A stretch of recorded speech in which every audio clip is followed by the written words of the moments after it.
The shuttle landed on Platform 9 of the Galactic Union Academy, and Alara Vance stepped out into the cold morning air. She was small.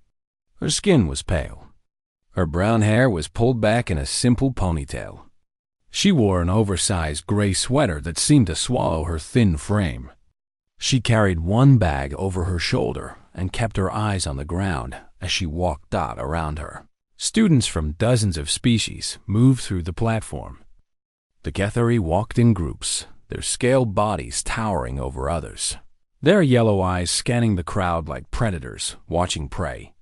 The Varathi glided past in their flowing robes, their pale faces calm, their minds reaching out to touch the thoughts of those around them. The Therini moved quickly, their deer-like bodies nervous, their large eyes watching for danger. Nobody looked at Alara. She was human. And humans were nothing special. Earth had joined the Galactic Union only 30 years ago. In a galaxy filled with species who could lift 10 times their weight, or read minds, or survive in the vacuum of space, humans seemed weak. They had no claws, no armor, no special powers. They lived short lives and died easily. Most species considered them barely worth noticing. Alara liked it that way. She found her dormitory, building and climbed the stairs to room 447. When she opened the door, she found her roommate already there. The Therini girl stood frozen by her bed, her large brown eyes wide, her small antlers trembling slightly. "Hello," Alara said softly. "I am Alara. I think we are roommates." The Therini relaxed a little. "I am Saya. I chose this room because they said a human would live here." She paused. "I hope that does not offend you. I just wanted someone safe." "It does not offend me," Alara said. She set her bag on the empty bed and began to unpack. "I understand." Saya watched her for a moment. "You are very quiet." "Yes. The other humans I have met talk more. I'm not like the other humans." Saya tilted her head, but did not ask more questions. Over the following days, she learned that Alara was exactly what she appeared to be. Quiet, boring, harmless. She went to class and sat in the back. She ate her meals alone. She studied in the library until it closed. She spoke only when spoken to, and even then, she used as few words as possible. She was invisible. And in a place like the Academy, where the children of warriors and diplomats competed for status and power, invisible was safe, but safety never lasted forever. 3 weeks into the semester, Drazen and his pack found them. Drazen was Kethari. His scales were dark red, almost black, and his yellow eyes burned with the arrogance of someone who had never known defeat. His family had produced warriors for 1,000 generations. To him, the Academy was not a school. It was a hunting ground. He and his 4 friends cornered Saya in the hallway outside their room. It was late. The corridor was empty. Saya pressed herself against the wall, trembling. "Little prey animal," Drazen said, his voice low and cruel. "You thought you could hide here? You thought you were safe?" "Please," Saya whispered. "I have done nothing to you. You exist. That is enough." Drazen stepped closer. His claws extended from his fingers, each one sharp enough to cut through steel. "My people hunted things like you for sport. We hung your ancestors' horns on our walls. Did you know that?" Saya closed her eyes. Tears ran down her face. "Leave her alone." The voice was soft, almost gentle. Drazen turned. Alara stood at the end of the hallway. She was still wearing her oversized sweater. Her hands hung loose at her sides. Her face showed no expression at all. Drazen laughed. "The human? You want to save your little friend?" He turned to face her fully, spreading his arms wide. "Come then, try." Alara did not move. She just looked at him. "Walk away," she said. "Or what?" Drazen grinned, showing rows of sharp teeth. "What will you do, little human?" You have no claws, no fangs, no strength. Your species is nothing. You're a prey, just like her." Alara's eyes met his, and something changed. Drazn was a predator. His species had evolved over millions of years to recognize threats. Every instinct, every cell in his body was designed to know when he was in danger. And right now, every instinct he had was screaming. The human girl had not moved. Her expression had not changed, but something in her eyes made his blood run cold. It was like looking into a deep well and seeing something ancient and hungry looking back. It was like standing at the edge of a cliff and feeling the wind push against your back. It was the feeling of being watched by something that had already decided how you would die. I said, "Walk away." Alara repeated. Her voice was still soft, still gentle, but somehow it filled the entire hallway. Drazen's claws retracted. He stepped back without meaning to. His friends looked at each other, confused and afraid. "This is not over," Drazen said, but his voice cracked on the last word. He turned and walked away fast, his pack following behind him. Saya slid down the wall, sobbing with relief. Alara walked to her and knelt beside her. "Are you hurt?" she asked. No, I am fine." Saya looked up at her roommate with wonder. "How did you do that?" "He was terrified of you. I could see it. But you did not do anything." Alara helped her stand. "I just asked him to leave." "No, it was more than that. I saw his face. He looked at you like—" She struggled to find the words. "Like you were the most dangerous thing he had ever seen." Alara's expression remained calm and blank. "That is strange. I am just a human. Everyone knows we are harmless." She helped Saya back to their room and made her tea. She sat with her until she stopped shaking. She was gentle and kind and soft, just like always. But later that night, in a secure room deep beneath the academy, the security AI flagged a file. It ran the file through every clearance level it had access to. Each time, it was denied. The file belonged to a human student named Alara Vance. Classification level: existential. The AI sent an alert to the Academy Dean in his private chambers. The ancient Varathi opened the message and felt his heart turn cold. He had lived for 600 years. He had seen wars and plagues and the fall of empires. He had never been afraid of a human before. He was afraid now. Far from the Academy, in a secure chamber on the Union Council's home world, 3 of the most powerful beings in the galaxy sat around the table. They were discussing humanity. "You cannot be serious," said Admiral Kethor, Supreme Commander of the Union Fleet. His red scales gleamed under the lights. "Humans?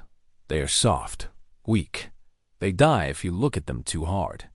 "That is what we thought," said Counselor Vithani, the eldest of the Varathi. Her white eyes stared at nothing, seeing everything. "We were wrong." She touched a control, and a hologram appeared above the table. It showed a creature that made even the Admiral's scales pale. The swarm, a mass of writhing bodies and hungry mouths. A hive mind that had eaten its way across the galaxy for 10,000 years. "The swarm destroyed 11 civilizations," Rethani said. "The Cathari sent their greatest fleets against it. They lasted 3 years before being completely destroyed. The Varathi tried to fight it with our minds. The swarm consumed our telepaths and used their knowledge against us. Every species that stood against the swarm died." "I know the history," Kethor growled. "What does this have to do with humans?" "Everything." Bethany changed the image. Now it showed Earth, a small blue planet that had seemed so unimportant when the Union first found it. When the swarm reached human space, we expected the humans to die quickly. We prepared rescue ships to save what refugees we could. We did not expect them to fight. "Everyone fights at first," Kethor said. "Then they run. Humans do not run. The hologram changed again. It showed human ships, ugly and primitive compared to Union vessels. They were attacking a swarm hive ship. The first battle was a disaster, Bethany continued. The humans lost 90% of their fleet. Any other species would have surrendered. The humans rebuilt. They attacked again. They lost again. They rebuilt again. Stubborn fools, Cather muttered. No, patient hunters. Bethany leaned forward. Admiral, the swarm was the perfect predator. Fast, powerful, endless in number. But the swarm had one weakness. It thought in terms of seasons, months, years at most. It could not understand an enemy that thought in decades. The hologram showed a timeline. 40 years of war. 40 years of human losses and human rebuilding and human attacks that never stopped. They studied the swarm, Bethany said. They learned its patterns. They tracked its hive ships across the galaxy. They followed trails that went cold for years, and they never gave up. They created diseases that only affected swarm biology. They developed weapons that could crack open hive hearts. They sent soldiers on missions that had no return, and no soldiers went willingly. Suicide attacks, Cather said with disgust. That is not strategy. That is desperation, is it? Or is it the ultimate form of patience? Bethany's white eyes seemed to glow. A human soldier would spend 20 years training for a single mission. 20 years preparing to walk into a hive heart with antimatter strapped to their chest. They did not see death as the end. They saw it as a tool, a weapon to be used when nothing else would work. The hologram changed one final time. It showed the last swarm hive burning in the void. The war lasted 40 years. By the end, the swarm was not just defeated. It was extinct. Every hive, every drone, every egg. The humans hunted them to the last and made sure none survived. They did not stop because the swarm surrendered. The swarm could not surrender. They did not stop because they were tired. They were never tired. They stopped because there was nothing left to kill. Admiral Cathor was silent. His claws dug into the table. After the war, Bethany continued, the humans created a special unit. They called them extinction hunters. Their job is simple. Find threats to existence. End them, completely, forever. And you were telling me one of these hunters is at the academy? With our children? Yes, her name is Alara Vance. She was recruited as a child and trained for 15 years. She has ended 3 existential threats before the age of 25. She is at the academy because we asked her to be there. Why? Bethany's face was grim. Because something is hiding at the academy. Something old. Something that should have died 10,000 years ago. We needed someone who could find it. Someone patient. Someone ruthless. Someone human. In her room at the academy, Alara sat alone in the darkness. On her screen was a list of every student at the academy. Thousands of names. Thousands of faces dot. She had been here for 2 months. She had watched. She had waited. She had let everyone believe she was nobody dot. Now she was ready to hunt. She scrolled through the faces, her eyes missing nothing. Somewhere in this school, a monster was hiding. It had worn 100 faces over 10,000 years. It had destroyed civilizations and eaten worlds.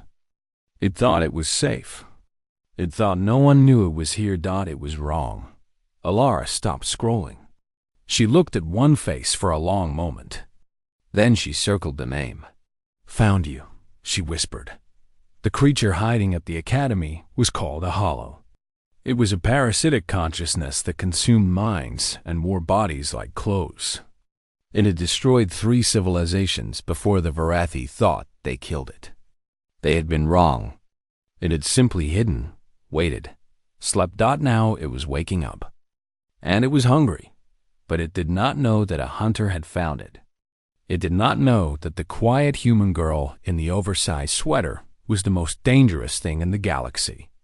It did not know that it was already dead. It just did not know it yet. Alara closed her screen and lay back on her bed. Saya was sleeping in the next bed, breathing softly. Outside, the academy was quiet and peaceful. Alara closed her eyes. Tomorrow, she would begin the next phase. She would set her traps. She would close her cage. She would be patient, as humans had always been patient. And when the time was right, she would do what humans did best. She would hunt. The weeks passed slowly at the academy. Alara continued her quiet routine. She went to class. She studied. She ate alone. She spoke to no one except Saya, and even then, she said very little. But strange things began to happen around her. In advanced xenobiology, Professor Velthan decided to conduct a routine scan. He was Vorhathi, one of the most powerful telepaths in the academy. Scanning student minds during exams was standard practice. It prevented cheating and ensured honesty. Most students barely noticed when he did it. He moved through the classroom, his mind touching each student like a gentle breeze. When he reached Alara, he pushed forward as he had done 1,000 times before. He stopped. His pale face went white. His hands gripped the edge of his desk so hard that the wood cracked. The students looked up in alarm.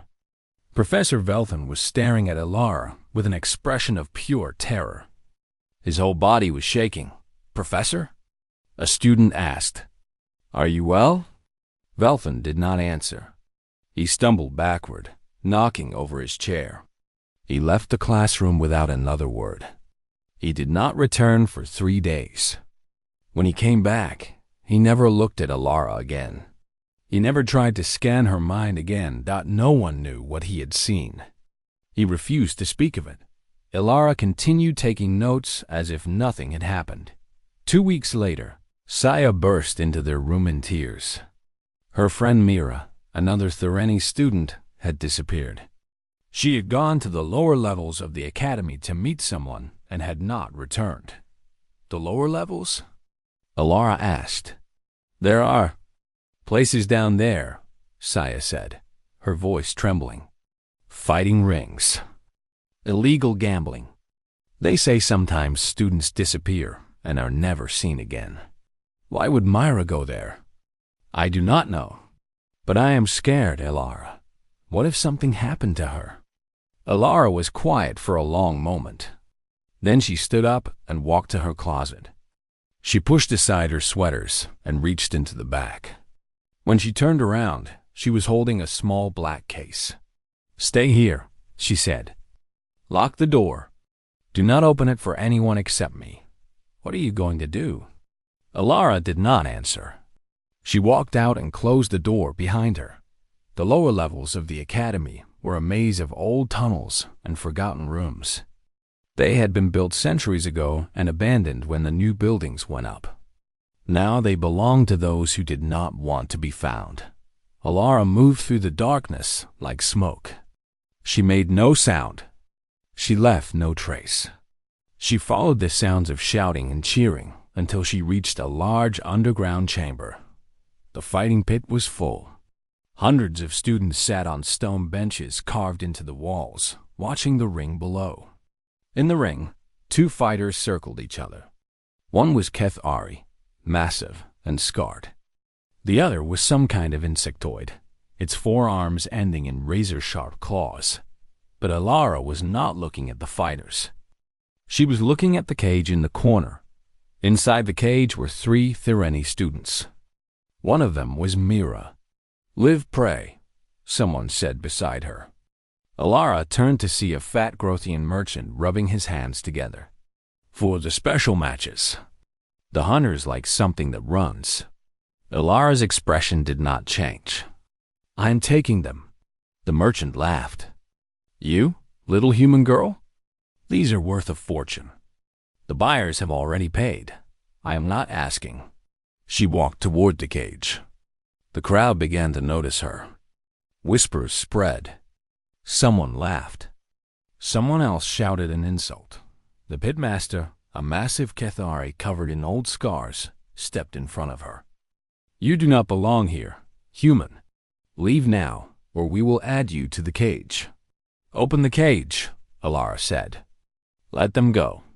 I will not ask again." The pitmaster grinned. He gestured to his fighters.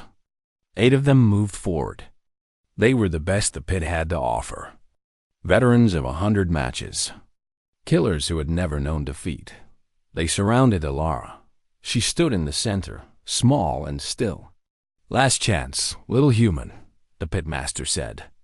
"Beg for mercy, and maybe we will make it quick." Alara looked at him. "You should not have taken them." The first fighter attacked. He was fast, faster than anything human could track. His clawed hand slashed toward her throat. Alara was not there. She had moved before he started, stepping to the side like she knew exactly what he was going to do. Her hand touched his arm, and he spun through the air and crashed into the wall. The second and third came together. Alara moved between them like water. 2 strikes. 2 bodies falling. The fourth fighter was the insectoid from the ring. All 4 arms attacked at once, a blur of cutting edges. Alara caught one arm, twisted, and the insectoid screamed as joints broke in 3 places. 90 seconds. 8 fighters. Not one of them touched her.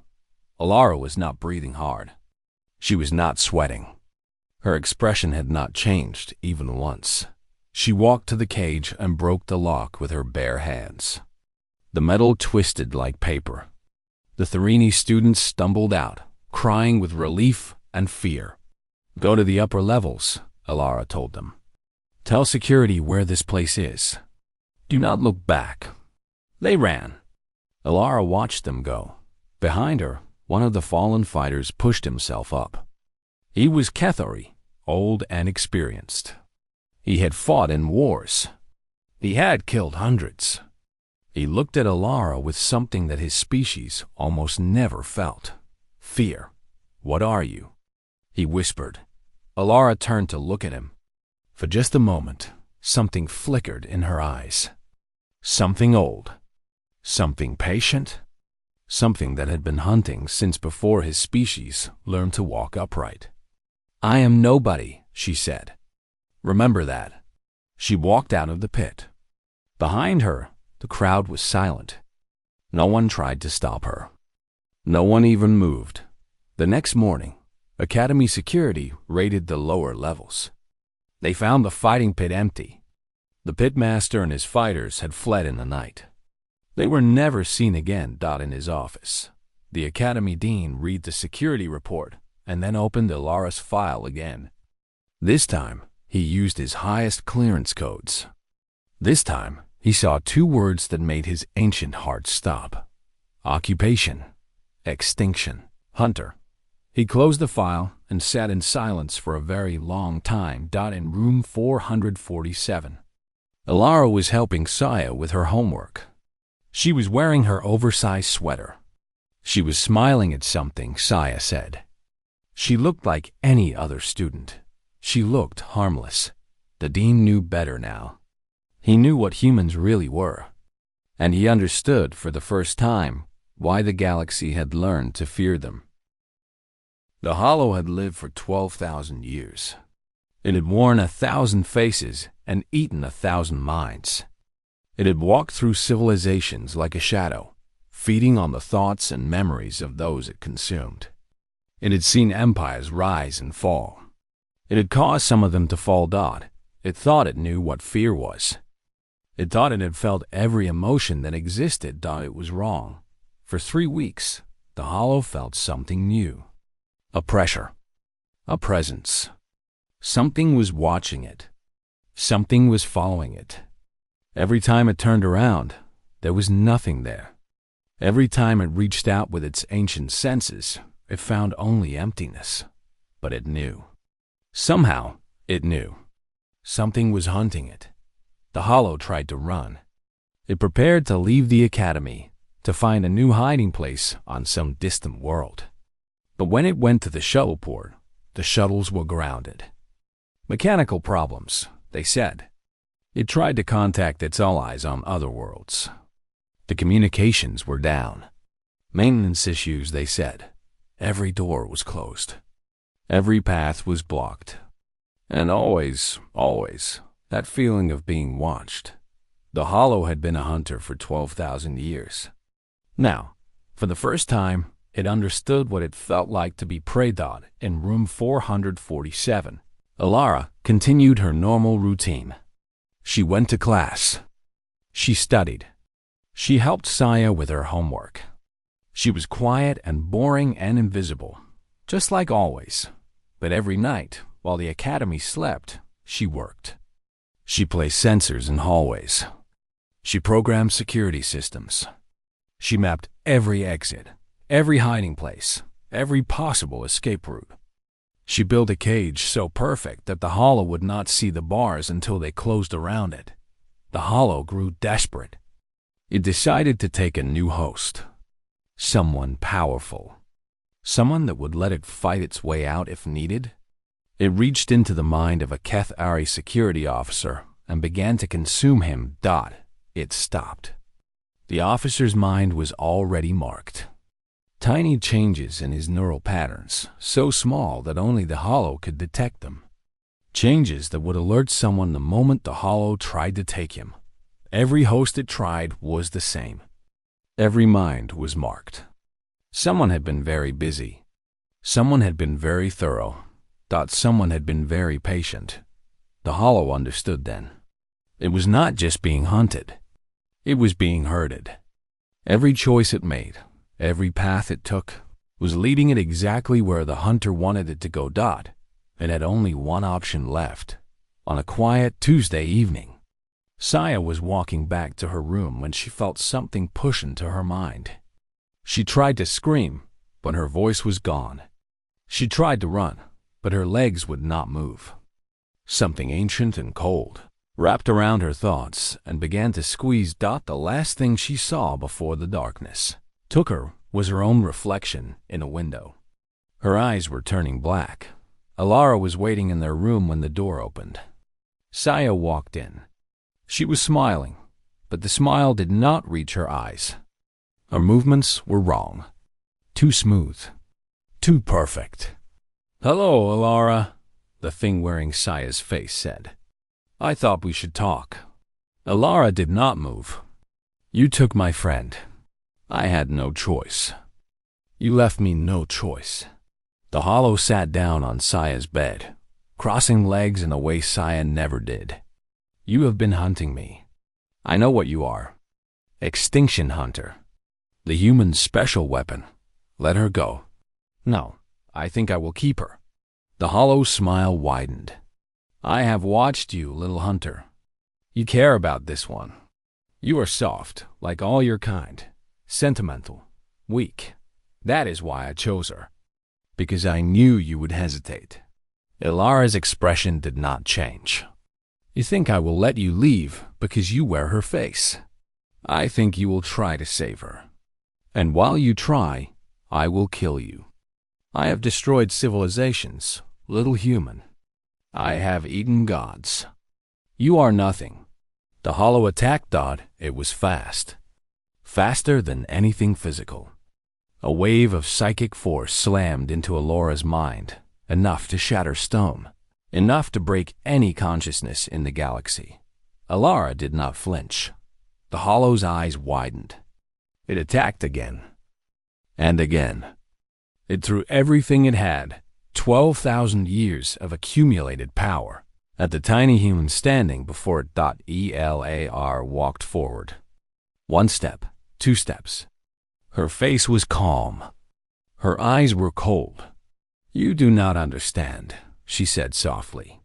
"My mind is not quiet because it is empty.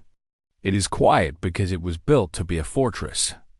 I have trained since I was 6 years old to fight things like you. Every wall you hit was designed specifically to stop you. Every defense was made for this moment." The Hollow backed away. For the first time in millennia, it felt true fear. "What are you?" It whispered with Saya's voice. I am human. Alara reached out and grabbed the hollow by the throat. Saya's throat. And you made a mistake. You thought taking my friend would make me hesitate. You were wrong. It just made me angry. The hollow tried to flee. It tried to abandon Saya's body and escape into the walls, into the wiring, into anything that would hide it. It could not. Alara's hand was not just holding Saya's throat. It was holding the hollow itself. Somehow, impossibly, she had grabbed something that had no physical form. I learned this technique on my third hunt, Alara said. Her voice was still soft, still gentle. It hurts. I'm sorry, Saya. This will hurt you too. But I will not let it keep you. She pulled. The hollow screamed. Saya screamed. The sound was terrible. Two voices twisted together in agony. Light poured from Saya's eyes and mouth, black and oily, fighting against Alara's grip. Alara did not let go. She pulled harder. Her own hands began to burn. Her own mind began to crack under the pressure. But she did not stop. With a final, horrible cry, the hollow came free. It writhed in Alara's grip, a mass of shadow and hunger and ancient evil, stripped from its host and helpless. Say why, but collapsed. She was breathing. She was alive. Alara held the hollow up and looked at it. The thing that had destroyed 3 civilizations. The thing that had eaten gods. It looked so small now. So afraid.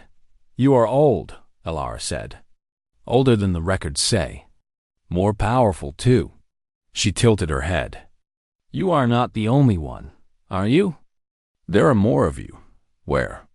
The hollow writhed and hissed. I will never tell you. Kill me. It does not matter. My kind will wake. They will devour everything. You cannot stop them all. Alara's eyes were cold. I do not need to stop them all. I just need to find them. And you are going to tell me where they are. Never. We will see. She pressed her thumb against the hollow's core.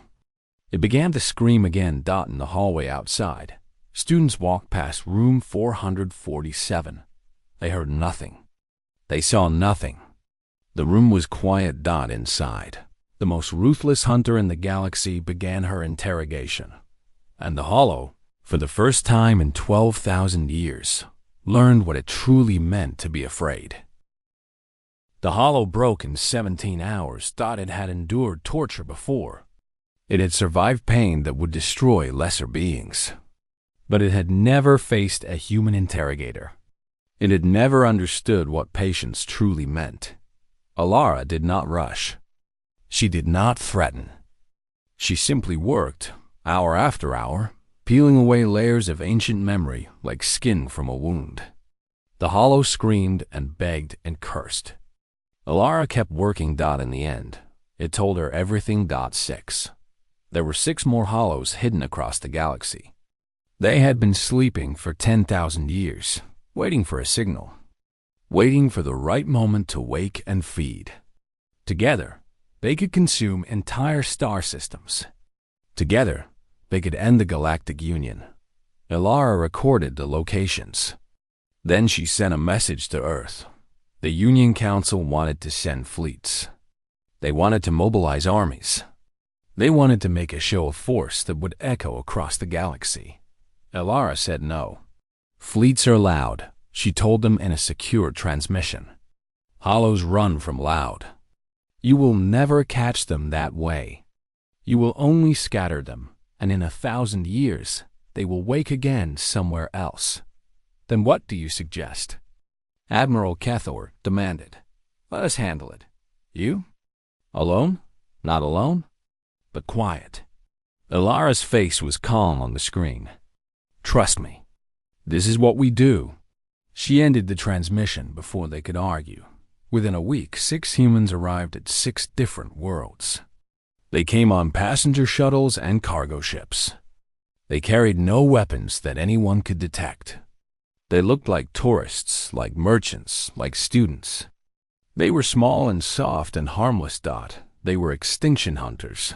On Velith Prime, A human woman took a job at a mining company. She worked there for 3 days, learning the routines, studying the workers. On the 4th day, she walked into the deep tunnels where no one else would go. She did not come back out. Neither did the hollow that had been sleeping there for 8,000 years. On the water world of Kethara, a human man joined a fishing crew. He spent 2 weeks on the boats, laughing with the sailors, learning their songs. Then one night, while the others slept, he dove into the black water and swam down to the place where something old was dreaming. The fishing crew never saw him again. They never knew what he had done for them. On 4 other worlds, 4 other hunters did their work. They were quiet. They were patient. They were thorough. One by one, the hollows died. No fleets, no armies, no warning. Just 6 humans who knocked on the right doors and asked the right questions and did what needed to be done. The galaxy watched in silence. The Varathi ambassador addressed the Union Council when it was over. She was old, even for her species, and she chose her words carefully. For centuries, she said, we believed humans were harmless. We looked at their soft bodies and short lives and saw weakness. We were wrong. She paused. We were dangerously wrong. Humans are not weak. They are the most efficient hunters the universe has ever produced. They do not need claws or fangs or armor. They are something more dangerous. Patience, the willingness to spend years, decades, entire lifetimes in pursuit of a single goal. The ability to track prey across generations and never, ever give up. She looked around the council chamber. Every species was represented. Every species was listening. The swarm was the most terrible predator in galactic history. Humans hunted it to extinction. The hollows were ancient beyond measure, powerful beyond understanding. 6 humans killed all 7 of them in less than a month. She leaned forward. Do you understand now? Do you see what they truly are? Admiral Kethor spoke. His voice was quiet, which was unusual for a Kethari. What would you have us do? Fear them? Hate them? No. The ambassador shook her head. Be kind to them. Be honest with them. They are good allies. They are loyal friends. They protect those they care about with a ferocity that puts our greatest warriors to shame. She paused. But never, ever be the thing they decide to hunt. At the academy, life returned to normal. The students attended classes. The professors gave lectures. The corridors filled with chatter and laughter and the small dramas of young people from across the galaxy. In room 447, Saya was recovering. The hollow had left scars on her mind, but she was strong. She would heal. I remember some of it, she told Alara one evening. When it was inside me, it was so afraid. I did not understand at first. It was ancient and powerful, and it was terrified. Of you. Alara was sitting by the window, watching the sunset. It should have been, why did you save me? It would have been easier to kill me. To kill both of us. No. Alara turned to look at her friend. Her face was soft. Her eyes were warm. That was never an option. Because of the mission? Because you are my friend. Alara smiled. It was small and rare and precious. I did not have friends before I came here. I did not think I needed them. I was wrong. Saya stared at her for a long moment. Then she laughed, a bright sound that filled the room. The most dangerous human alive, and you are worried about having friends? Everyone needs someone, Saya, even hunters. Saya reached out and took her hand. You have me. Whatever you are, whoever you have to be out there, you have me. Alara squeezed her hand. She did not speak. She did not need to. The next semester began. Alara went to class. She sat in the back. She wore her oversized sweater and kept her eyes down. She was quiet and boring and invisible, just like always, but now Saya sat beside her. And sometimes when no one was looking, they shared a smile dot in a distant part of the academy. A group of new students were asking questions about the humans. One of them, a young Cathari, was loudly declaring that humans were weak and pathetic and barely worth noticing. An older student, a Cathari who had been at the academy for 2 years, put a hand on his shoulder. "Let me tell you something," the older student said, "about the quiet human girl who lives in the East Dormitory. The one who wears the gray sweaters and never speaks. What about her?" The older student's voice dropped low. "She is the reason the fighting pits closed down. She is the reason Drazen and his pack transferred to another school. She is the reason the security systems were upgraded last month. That little thing. Impossible. I saw her once." The older student's eyes were distant. In the lower levels, she walked into a room full of killers and walked out with 3 students they had taken prisoner. 8 fighters tried to stop her. The fight lasted less than 2 minutes. The younger Cathari laughed nervously. "You are making this up. Believe what you want." The older student turned to leave. Then he paused. "But remember this. Humans do not look dangerous. They do not act dangerous. They are soft and small and they smile a lot. But somewhere inside them, they are predators. The most patient, most relentless predators in the galaxy." He walked away, leaving the younger student alone with his thoughts. Across the academy, Alara looked up from her book. She did not know why, but she smiled. Then she went back to reading. She was quiet. She was boring. She was nobody at all. And somewhere in the galaxy, ancient things that should have been afraid were starting to realize their mistake. Hunt was never truly over. It was just waiting for the next prey.